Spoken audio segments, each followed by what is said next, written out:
Hi gang.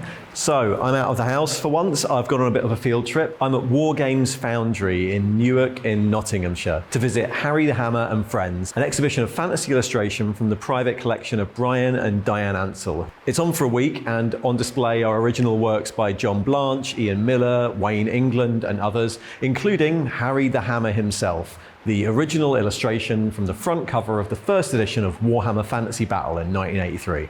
As you can hear there, it was a very rainy day when I turned up at Stoke Hall, Nottinghamshire. Bryan and Diane Ansell are well known for managing Citadel and Games Workshop throughout the 80s, but Wargames Foundry was founded around the same time, primarily as a manufacturer of historical miniatures. And it's been run by Diane Ansell for the last 10 years. Before that downpour started, I asked Diane what prompted them to set up the exhibition now. It's 30 years this month since Bryan and I left Games Workshop.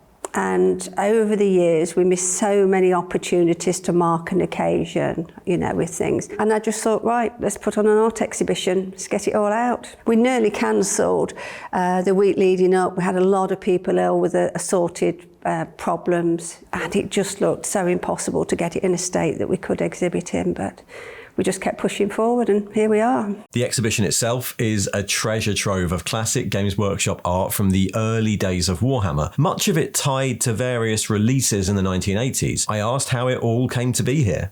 It's a combination of things. Some of it are gifts, some of it we bought at the time. A lot of it just came to us automatically through Citadel and Games Workshop, because at that time Bryan was owning and managing the company. So it's stuff that we've had really going back to the very early 80s. A couple of the pieces are from 1972, which are the early John Blanche pre-Citadel and Games Workshop. It's interesting being in the exhibition. Much of this is stuff I've seen before, mostly reprinted in various issues of White Dwarf through the 90s, but it's great to see it in the original format. Harry the Hammer itself is by John Blanche and is from 1983, forming the original cover illustration to the first edition of Warhammer Fantasy Battles, which was presented as a box set, a bit like the D&D releases of the time. There's a pristine copy on display in the exhibition. Harry's hammer was the original Warhammer. He predates Sigmar by a fair few years. And the character that grew from this illustration, Harold Hammerstrom the Chaos Warrior, was released in miniature in 1986 as part of the Heroic Fighters of the Gnome World box set. Harry was around here and there in Warhammer right until the end. A limited edition model was released in 2008 for the 25th anniversary of the game, with new art by John Blanche, and he even turned up in the end times at the close of Warhammer Fantasy, where he was, slain by Vlad von Carstein, still fighting undead all those years later. Like much of the work here, the original illustration is pretty close in size to its intended use as cover art for books or box sets. Chaos Brew, another work by John Blanche, was the cover of the first Citadel Compendium in 1984. Nuln, again by John Blanche, formed the cover of The Enemy Within, a classic campaign for Warhammer Fantasy roleplay. The Leashmaster and His Retinue by Ian Miller was actually the cover to two box sets, Terror of the Leashmaster and Blood on the Streets, which were campaign supplements for second edition Warhammer Fantasy that featured cardstock villages to fight over. The Leechmaster in question, of course, was one Heinrich Kemmler, another character that would persist for the entire stretch of Warhammer Fantasy, though he was a bit more visible than Harry.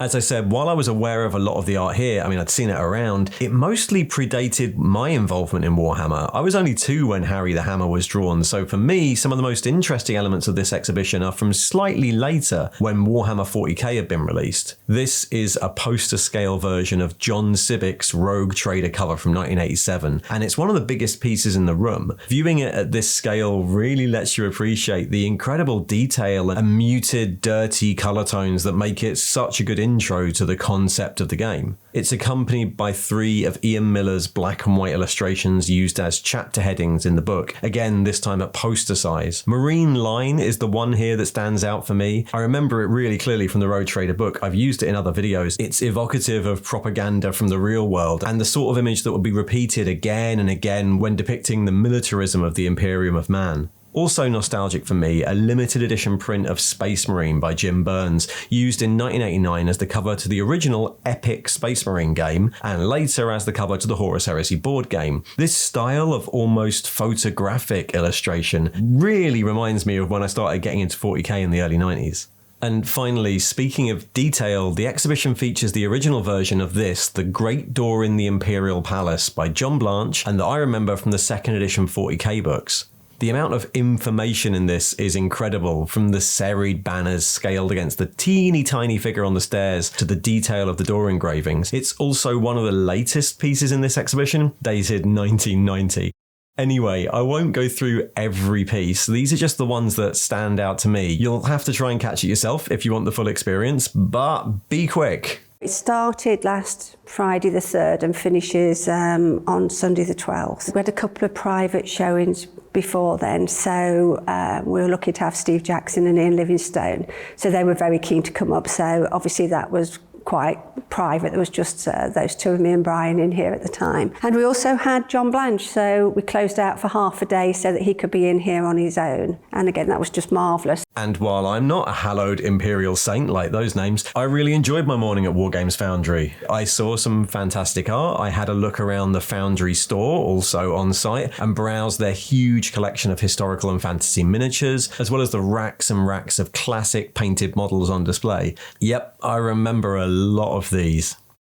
And I couldn't really resist buying something, so I got my hands on a great big troll. He's going to be part of a classic goblin army for a future retro game review. Anyway, if you can't make it down, and we're quite close to the end of the exhibition at this point, so I imagine that's the case for most of you, Diane's been chronicling the exhibition and the ancient boxes she's been pulling from the loft on Instagram as the Ansell's Attic, and I'll link both to that and to the Wargames Foundry website below.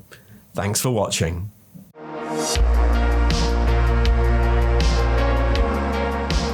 If you'd like more Old Hammer and hobby history, well, there should be another video coming up just there on the right, and if you want to support the channel, click all the usual buttons and check out the Patreon. See ya!